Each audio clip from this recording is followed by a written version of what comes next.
Friends, we will continue to discuss about the design procedure for blast resistance.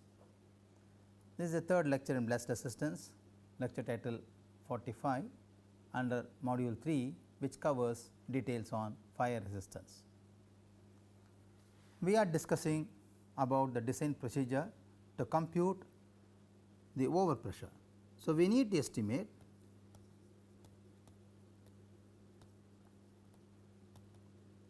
the design overpressure PO. We will take up an example of vapor cloud explosion. The actual design overpressure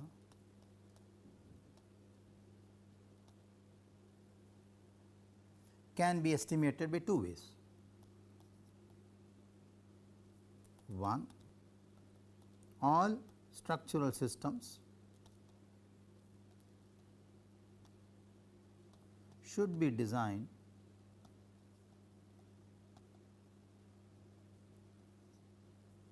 for a peak reflected overpressure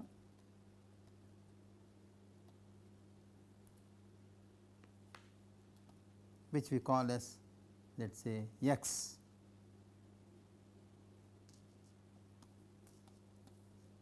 A peak side on overpressure which we call as Y for duration of, let us say, Z milliseconds. So, that is the first way how do you do the design overpressure for a vapor cloud explosion. The second method is refine the estimated overpressure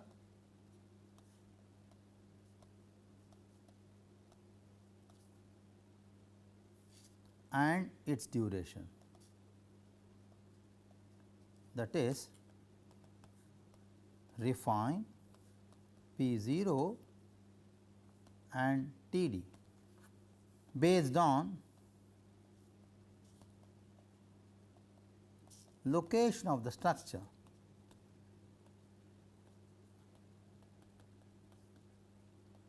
with respect to the blast potential source.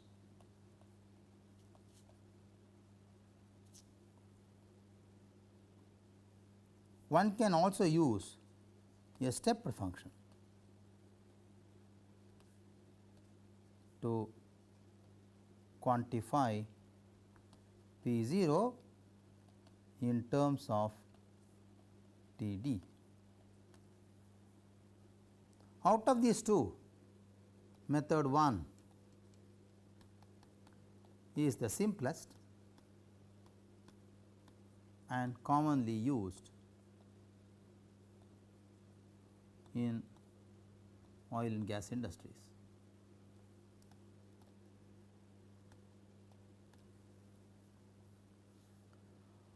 One can also conduct a site specific study to quantify P0 and Td depending on the atmospheric stability class,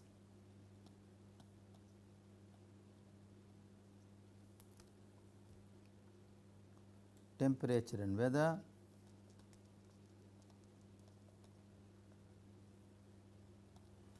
conditions and nature of explosion hazards.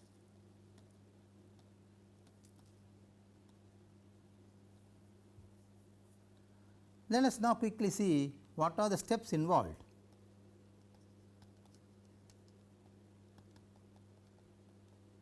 In estimating the design overpressure.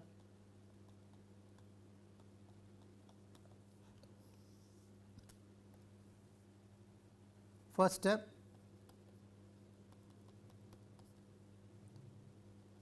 define or select the worst release scenario.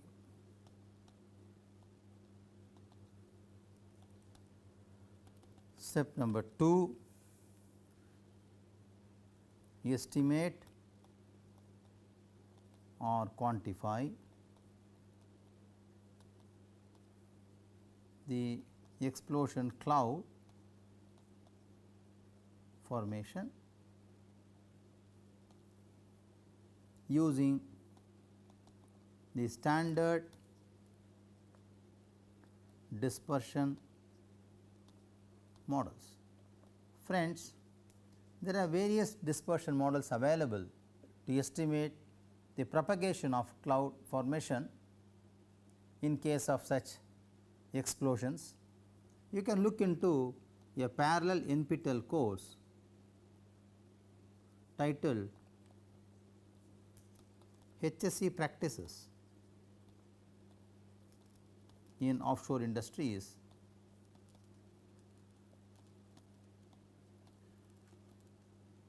delivered by me, which is available in a free downloadable version from IIT Madras. So, try to do a parallel capacity building to understand various dispersion models which are very commonly used in oil and gas industries. So, quantify the explosion cloud using the standard dispersion model. After doing this, calculate the blast overpressure parameters.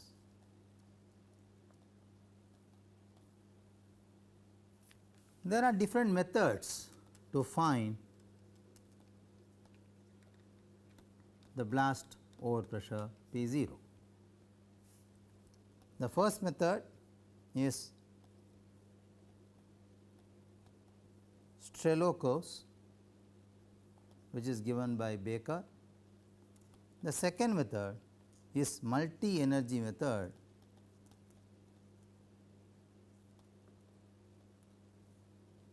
suggested by T and O in 1985. There are some similarities between both the methods. Both methods provide design curves, maybe I should say set of curves based on the flame speed or explosion strength, which we say intensity. So, these curves can be used to select the parameters that in turn are used to estimate the actual overpressure values. Generally, overpressure values are estimated at a point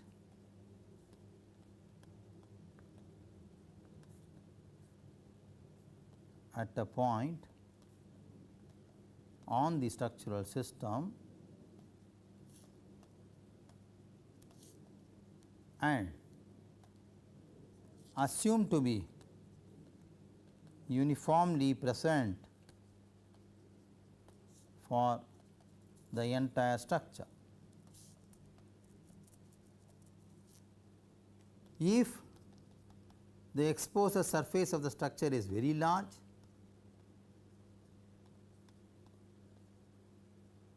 then one can use what we call average overpressure values. It is very important to note that overpressure values are estimated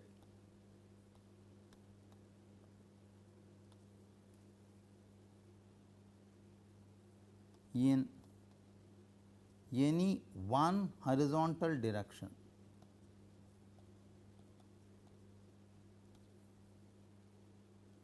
But not on all directions simultaneously. So, one can always try to find out the worst scenario for every direction and take that particular direction as the design estimate, but the design overpressure values are not estimated in all directions simultaneously. However, explosion cloud will spread in all directions from the point of epicenter simultaneously. Let us quickly see what are the common criteria used in estimating the design overpressure, the design blast wave overpressure. There are two criteria given.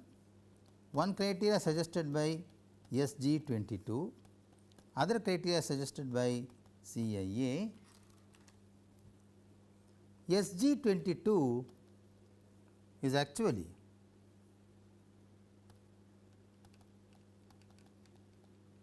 siting and construction of new infrastructure for chemical manufacturing plants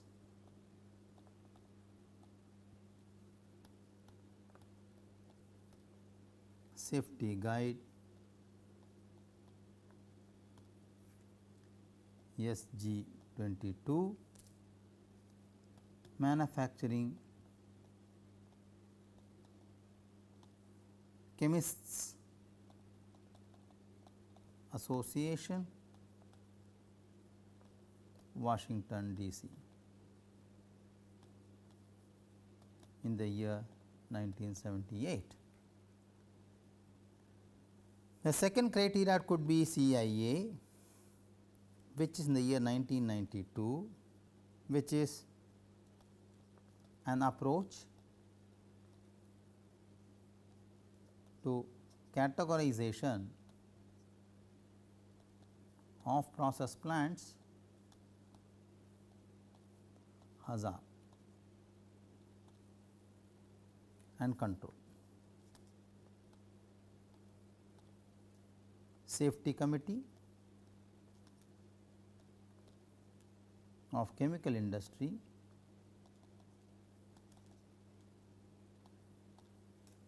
and Health Council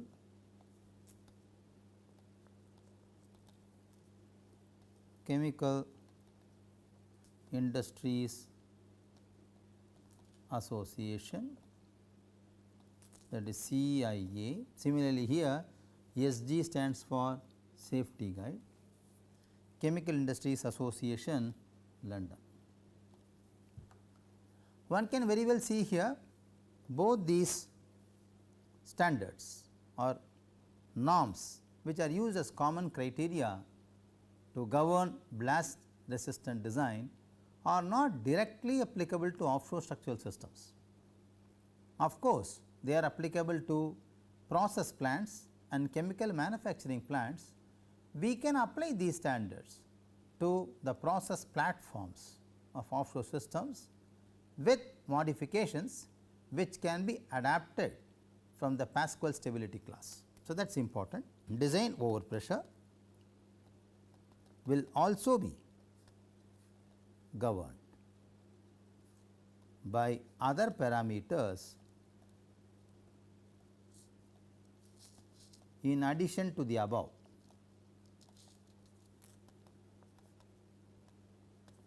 For example, temperature and weather conditions,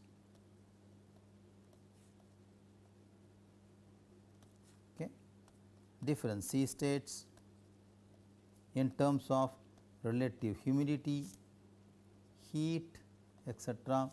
These are all available. Wind direction, wind velocity, etc. available in Pascal's stability class,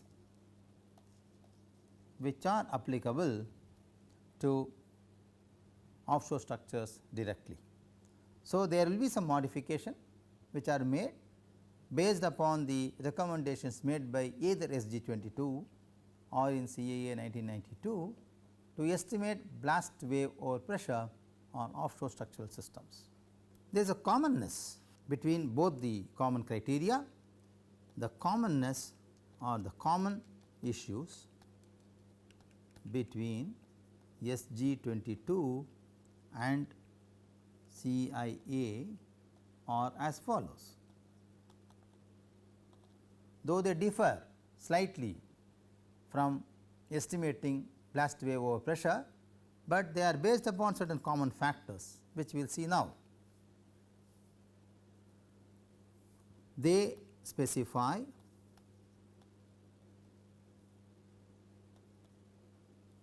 two blast waves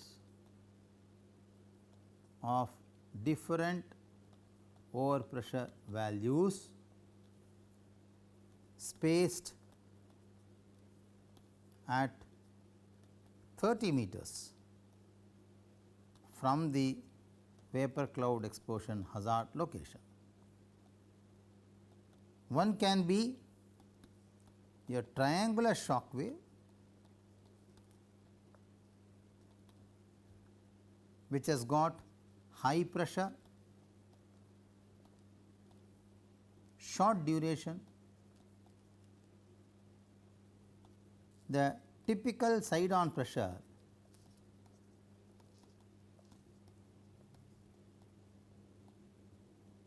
is about 70 kilopascals and the duration is about 20 milliseconds.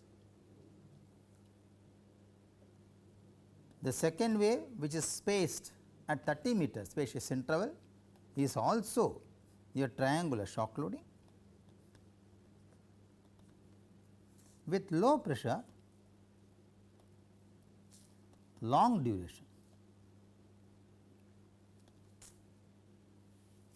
A typical side on overpressure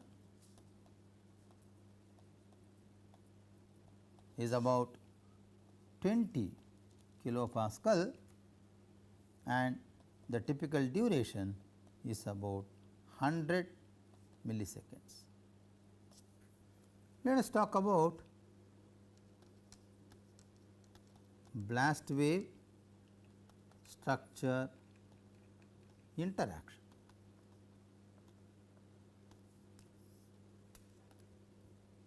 Blast wave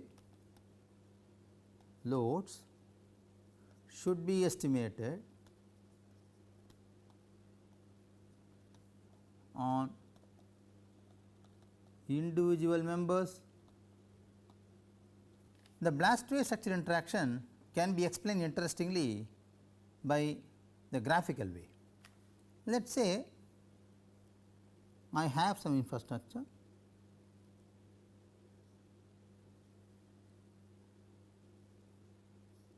maybe a living quarters. I am marking it fixed in sense they are located on the top side of the platform. Let us say this is living quarters.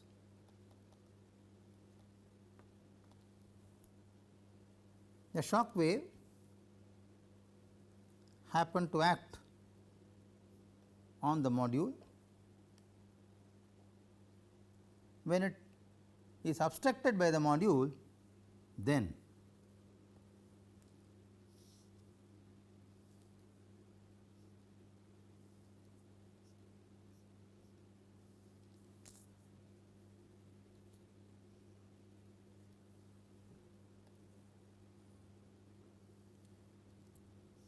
it attempts to pass through the wave. So, we call this as shock front. Once the shock front approach the structure, so I should say approaching the structure,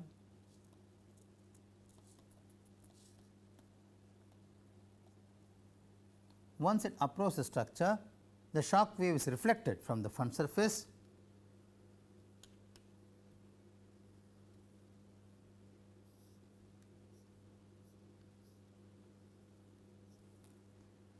it is reflected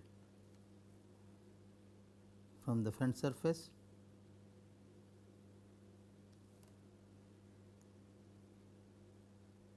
whereas the shock wave originally is located somewhere here. This is the original shock front, this is reflected shock front.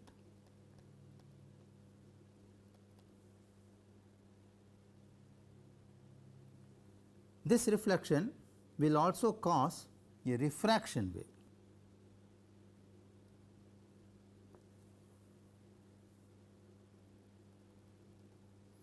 This is what we call as refracted wave. This refracted wave will induce vortices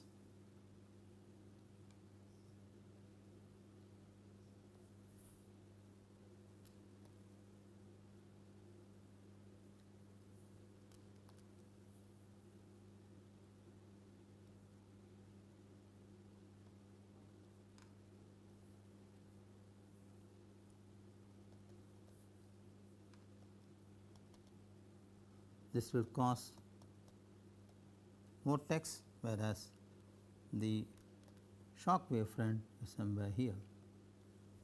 So, I should say reflected and refracted waves will result in vortex formation. Then subsequently the shock wave will leave the structure. As it passes, as it propagates, it will leave the structure. So, the shock wave leaves the structure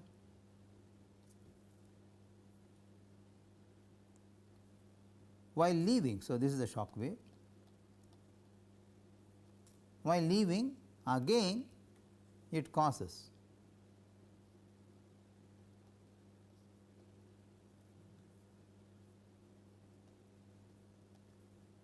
vortex. So, ultimately when it leaves the infrastructure,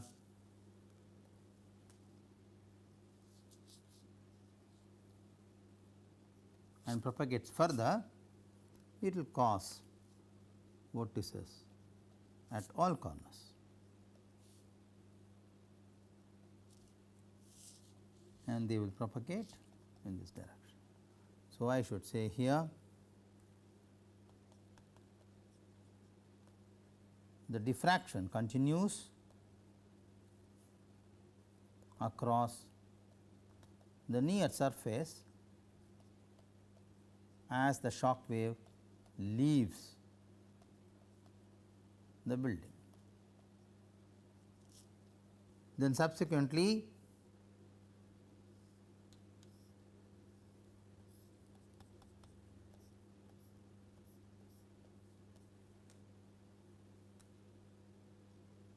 the vortices will be formed and the shock wave will completely leave.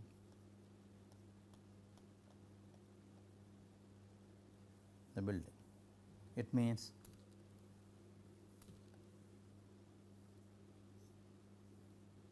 the shock wave completely leaves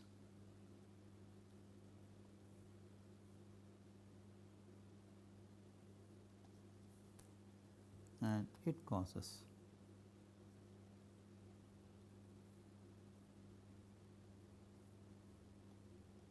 vortices. So, I should say here that the diffraction is complete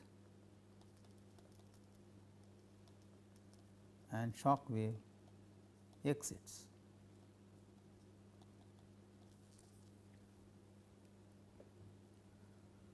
So, one can say that blast wave structure interaction is given very clearly illustratively in TNO Green Book, which is talking about the method of preparation, method for the determination of possible damage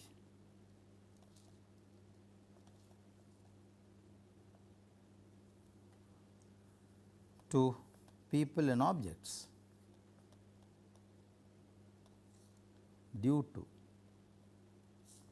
release of hazardous materials.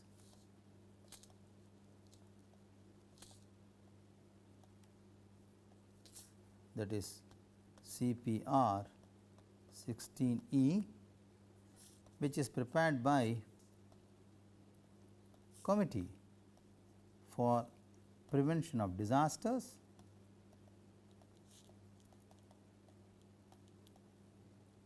due to dangerous substances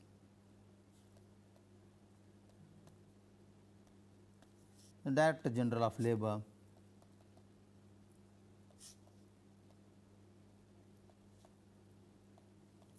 Hague, Netherlands.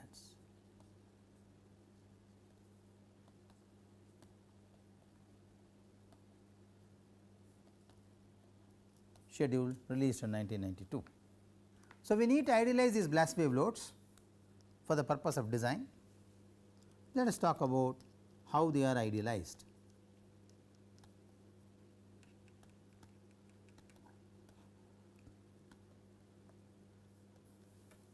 Let us say if I have any infrastructure obstructing the flow in the field of shock wave propagation, the shock wave front hits the infrastructure, which we call as PR, the reflected one, and further it also has active pressure acting on this side. We call this as PA, and back face overpressure will be acting on this side.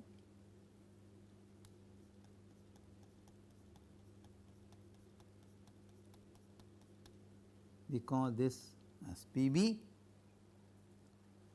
and a typical side overpressure is marked like this. It goes and picks up the peak value, and the peak value is PSO. So, now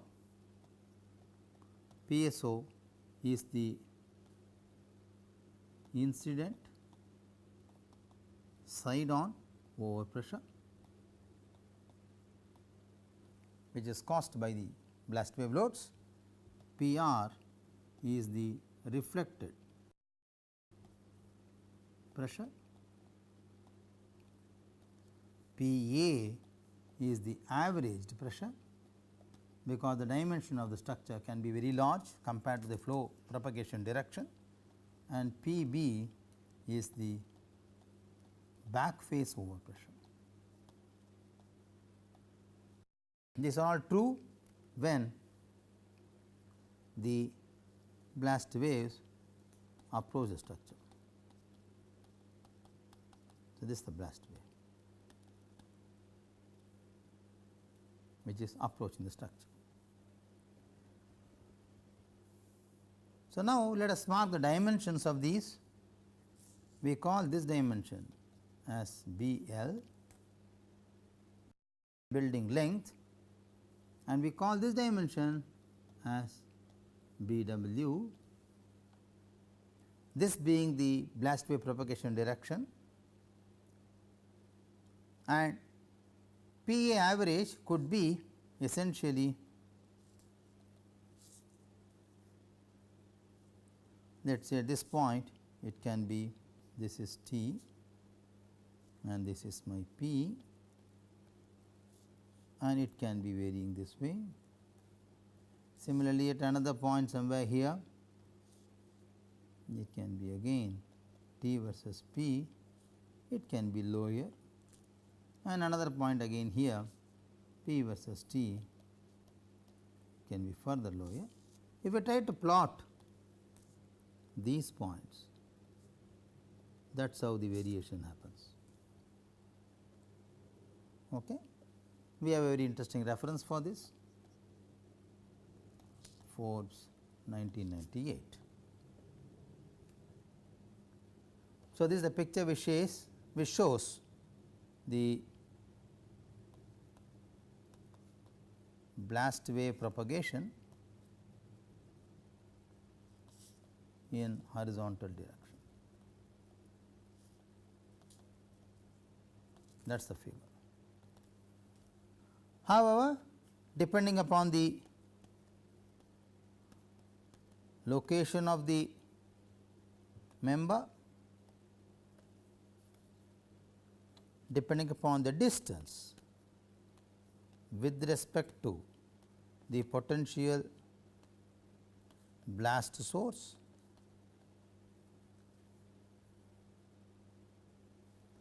blast wave can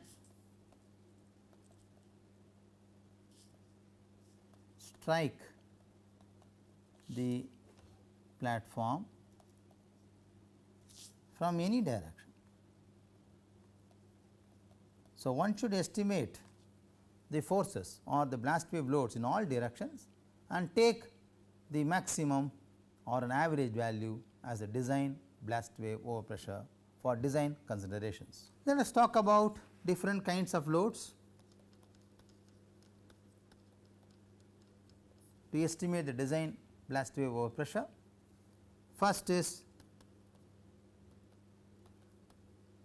the front wall loading. Front wall loading in sense the wall or the member facing the shock wave or the blast wave propagation direction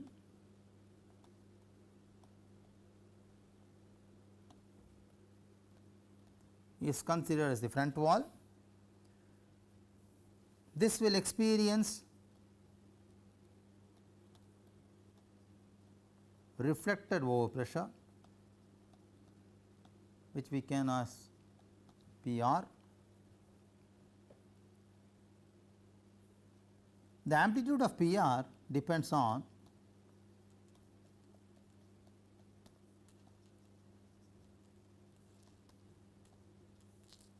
the angle of incidence alpha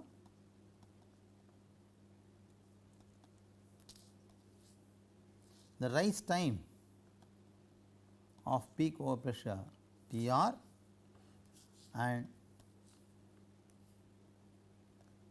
side on overpressure value PS. Generally, for design purposes,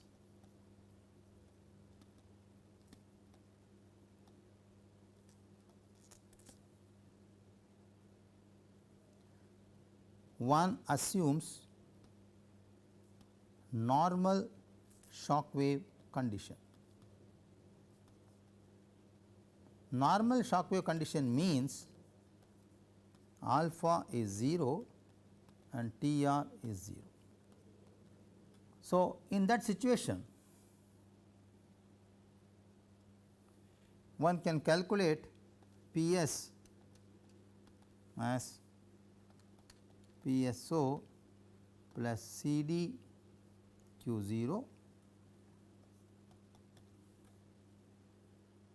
and TC as 3 S by U, which should be less than TD, where S is the clearing distance, which is the least of BH or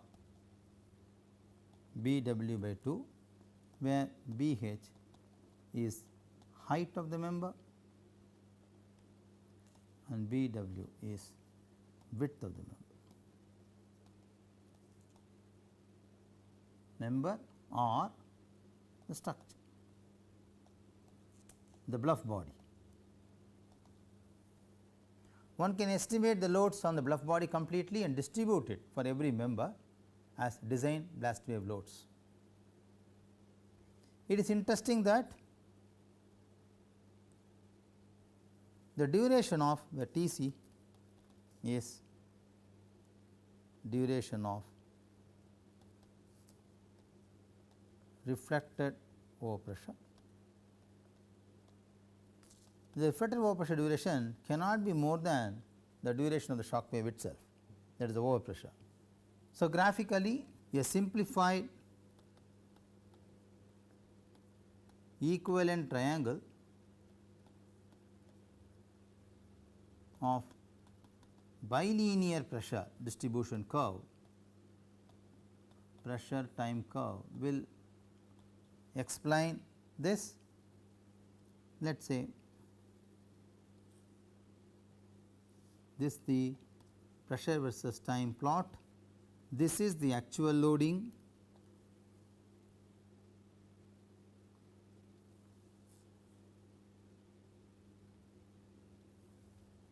so this is my T d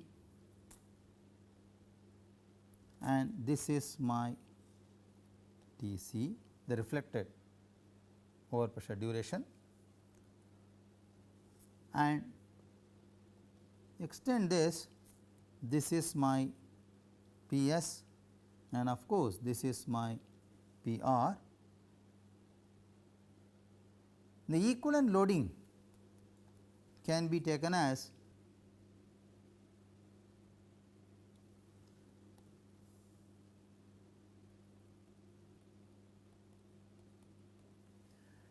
we call this as T e, this is the equivalent loading,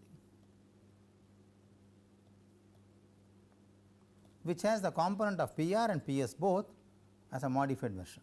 The equivalent load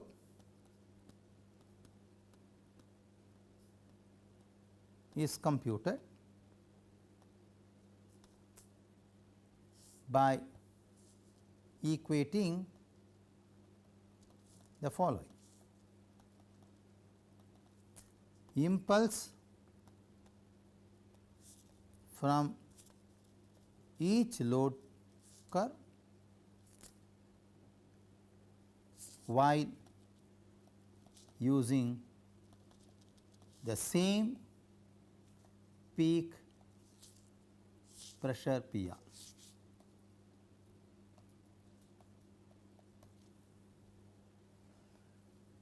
So, let us write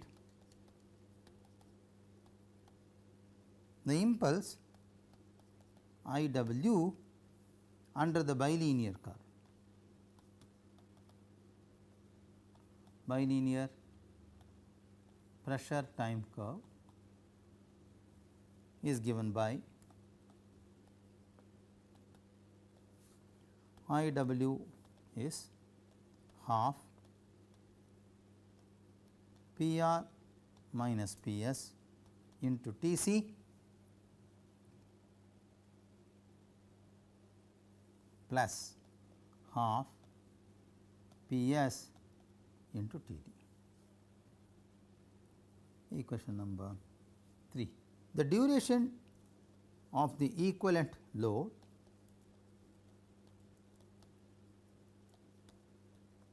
that is T e is given by T e is equal to twice of I w by P r, which can be simplified by substitution, because I w is available there, which can be T d minus T c by P r into P s plus T c. Equation number 4. So, that is the estimate for front wall loading. Let us do it for side wall loading similarly. The side wall will experience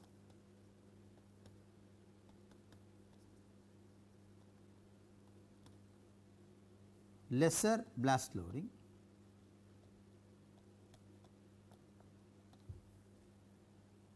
in comparison to the front wall.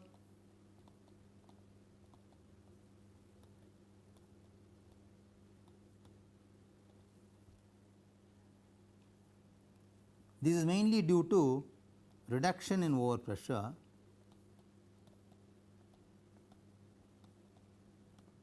intensity,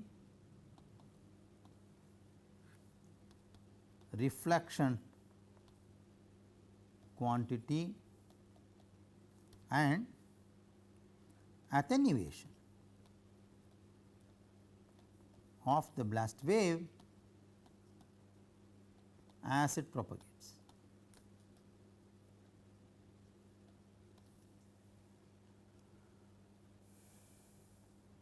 It is also important to note that when the blast wave propagates,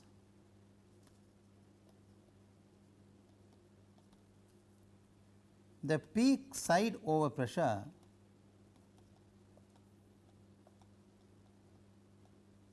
will not be uniform, or I should say will not be uniformly applied. It varies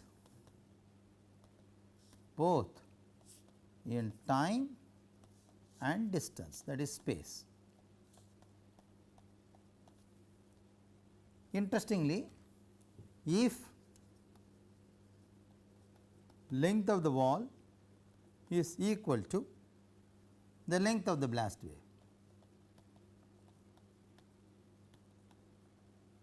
then in that case the peak side on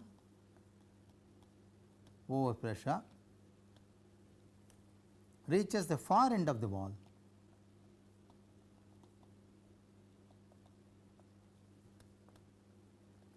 whereas at the near end the pressure returned to normal. So, this variation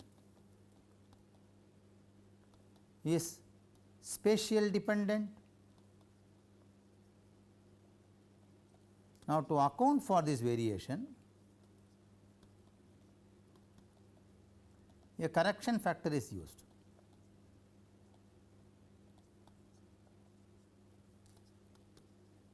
Which we call as CE. So, therefore, the peak overpressure on the side wall could be CE times of PSO plus CD of Q naught, where PA is the effective side on overpressure. Graphically, if we try to plot this in the pressure time domain,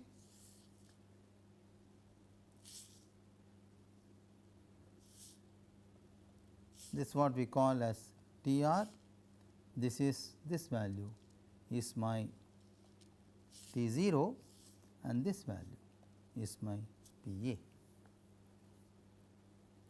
whereas TR in this case is going to be BL by U and the overall duration T overall will be TR plus TD. Okay. I put this as equation number 6. So, friends, in this lecture we started understanding the design blast wave loads based on one specific application, which is vapor cloud explosion. We understood the blast wave structure interaction. We also understood different parameters which govern the estimate of design overpressure for blast waves. We are working out the design loads on different parts of the structure like front wall, side wall, etc. We will continue this in the next lecture as well. Thank you.